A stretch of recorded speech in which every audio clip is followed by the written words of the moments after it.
qui me plaît le plus, c'est qu'on est une famille pas comme les autres. J'ai été adoptée par 2 parents gays. Du coup, je sais pas, c'est différent. C'est une fierté pour moi.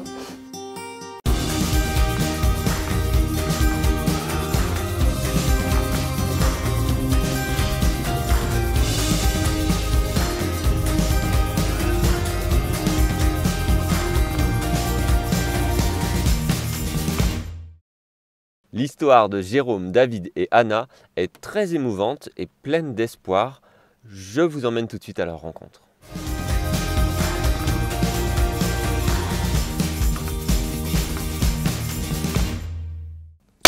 Alors l'idée d'avoir un enfant en fait était surtout au départ l'idée de mon ami de l'époque. C'était vraiment une volonté de sa part très forte depuis de nombreuses années. On est resté ensemble 15 ans en tout et donc en fait c'est un projet qu'on a eu assez tôt. Alors c'était un projet de couple même si c'était au départ son initiative. Il a fait une procédure d'adoption en tant que comme célibataire. À l'époque, il n'y avait pas le mariage encore, donc moi je n'existais pas du tout dans cette procédure en fait. Par exemple, pour la visite de l'assistante sociale, moi j'ai été obligé d'enlever, à l'époque on avait les WC étaient dans la salle de bain et en fait on avait peur qu'elle aille dans la salle de bain toute seule, donc j'avais enlevé toutes mes petites affaires de la salle de bain. Le jour elle est venue pour que, voilà, ça se voit, je n'existe pas. Le but était en fait surtout qu'on ne voit pas apparaître le mot homosexuel dans le rapport d'agrément, parce qu'en fait on pensait que ça pouvait être préjudiciable pour la suite des événements et l'adoption dans un pays étranger qui, à l'époque, donc dans cette période-là, n'était pas du tout possible en tant que couple homosexuel.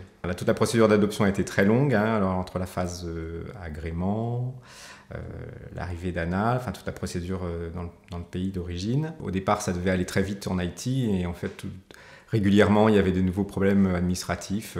La machine pour fabriquer le passeport ne marchait plus, la personne qui devait le signer n'était plus là, n'était pas remplacée. Voilà. Toutes les images qu'on a eues, les photos, les petites vidéos qu'on a pu avoir d'Anna avant qu'elle arrive en France, en fait, la responsable de la crèche parlait toujours d'Anna comme ma rescapée. Elle était, alors, je ne vais pas dire dans une situation de dénutrition, mais on ne devait pas en être très loin quand même. Anna, quand elle est arrivée, avait administrativement un papa, mais en pratique, on était tous les deux. Par contre, on n'est pas allé la chercher dans le pays. Ils n'avaient pas souhaité qu'on aille sur place. Et donc, en fait, c'est l'OAA qui a ramené Anna en France. Et nous, on est allé la récupérer à l'aéroport. Et là, on était tous les deux. Et là, voilà, c'était grand moment. Anna est arrivée le 15 juin, donc jour de la fête des pères, un dimanche matin. Voilà, on est allé chercher à Paris. Je sais pas y arriver. Bah non, ça, c'était pas prévu au programme. Bon, on va essayer de s'y remettre. Les premiers temps ont été assez compliqués. On avait du mal à se comprendre, on parlait avec des gestes, mais voilà, c'était assez bizarre en fait au départ. Et puis mon ami donc, est décédé 3 ans après l'arrivée d'Anna, parce qu'en fait elle est arrivée au mois de juin, on a découvert officiellement en septembre, mais on avait de gros doutes depuis juillet qu'il avait un cancer. Donc du coup, pendant 3 ans, il a fait des traitements. Ça a été très lourd, très compliqué pour lui. Très vite, on s'est retrouvés à être à 2 en partie, voilà, elle a reporté beaucoup de choses sur moi. D'un point de vue juridique, mon ami avait souhaité me faire une délégation d'autorité parentale, puisqu'en fait moi je n'existais pas dans son dossier. Enfin, quand mon ami est décédé, il a fallu refaire toute une procédure. Donc, en fait, Anna était à nouveau orpheline. Il a fallu réunir le conseil de famille, c'est-à-dire en fait les proches d'Anna. Alors en pratique, Anna, il n'y a pas eu de changement, on est resté au même endroit, dans la même maison, voilà, resté vivre avec moi. Mais c'est vrai qu'il y a eu une phase en fait entre le décès réel et les premières démarches auprès du tribunal, il s'est écoulé en gros 3 mois. Et pendant 3 mois, j'avais aucun papier qui me permettait de justifier que Anna était ma fille. Papa solo, alors bon, déjà, il faut gérer tout seul. Et puis en même temps, du coup, on est très proches et voilà, c'est une relation fusionnelle. Bon, forcément de fait. Par contre, c'est vrai qu'après, il ne faut pas chercher trop à draguer à côté, parce que ça se complique très vite. Dans le milieu gay, quand on arrive en disant « voilà, j'ai déjà un enfant », ça aide pas forcément. Alors, c'était il y a quelques années aussi, peut-être que les choses évoluent. J'ai pas eu spécialement de peur ni de crainte. Non, ça n'a pas du tout été un frein pour moi. Que Jérôme et Anna, mais au contraire, je crois. Après, voilà, je me suis dit, bon, je vais être papa. Vu voilà, l'histoire de Jérôme, qui n'est pas évidente, moi aussi, je vais pleurer. Voilà, ils avaient leurs petites habitudes, voilà, donc j'ai pas voulu... je me rappelle une anecdote, quand Jérôme m'a présenté sa maman, on est allé manger en ville et Jérôme était un peu à l'arrière, je ne sais même pas si je l'ai raconté à Jérôme, et j'étais tout seul avec Anna devant, et je me rappellerai toujours ces mots. Je lui ai dit je suis pas là pour te voler ton papa, bien au contraire, voilà, vous avez une relation tous les deux, et je veux pas du tout qu'elle s'arrête. Je suis juste là pour apporter un peu de joie dans votre vie, et voilà, donc... Bon, ça n'a pas été évident, c'est vrai, mais de fil en aiguille, bah écoute, voilà, ça s'est passé comme ça s'est passé. J'ai quitté mon appartement, et puis voilà, quoi, je suis arrivé ici, tranquillement, dans une maison, effectivement, qui avait déjà une âme. Après, ça s'est fait naturellement, voilà, la vie a fait que, bah, on s'est entendu avec Anna, ça a été, il n'y a jamais eu de... Voilà, il n'y a rien eu avec Anna, quoi, c'était du bonheur, quoi. Ça s'est fait petit à petit, je venais souvent, je repartais le soir, mais après, voilà... On en a discuté avec Anna de savoir si elle acceptait que je vienne aussi dans leur vie. Et puis ça s'est fait, voilà, tout simplement après. Voilà. Alors Anna, c'est une petite fille très, très facile à vivre. Même aujourd'hui, en tant qu'adolescente, ça se passe bien. C'est une enfant plutôt simple. Voilà. Jérôme, c'est un papa poule attaché à sa fille, unique. C'est une famille, quoi. Enfin, du moment que t'es entouré de ceux que t'aimes, t'es heureux. Enfin, je parle à des amis très proches, mais j'évite. Parce qu'il y a des mauvais regards parfois, du coup.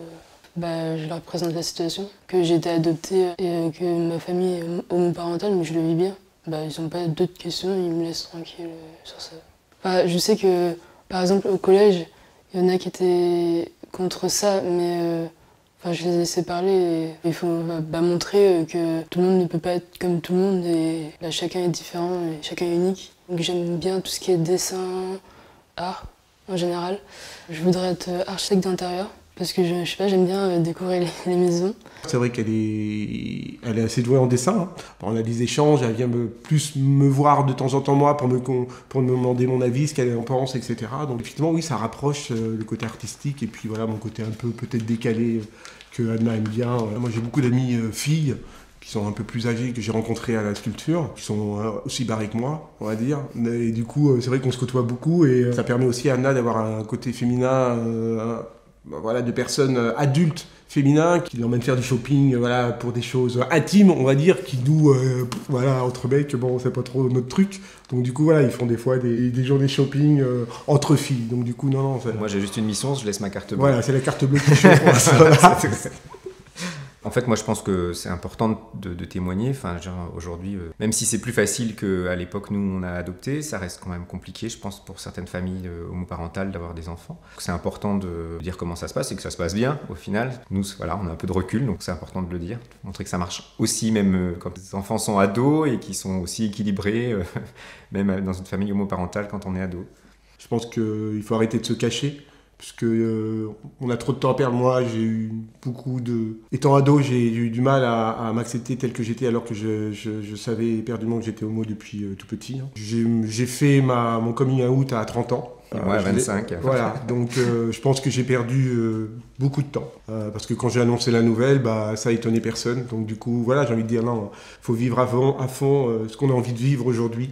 Avoir ses propres choix, sa propre vie, et puis se laisser porter après...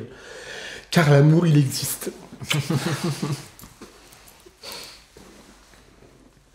Et dans parentalité LGBT+, on laisse le mot de la fin aux enfants. Alors je vais aller voir Anna, c'est à toi. Tu es tous gays dans votre vie? Ouais.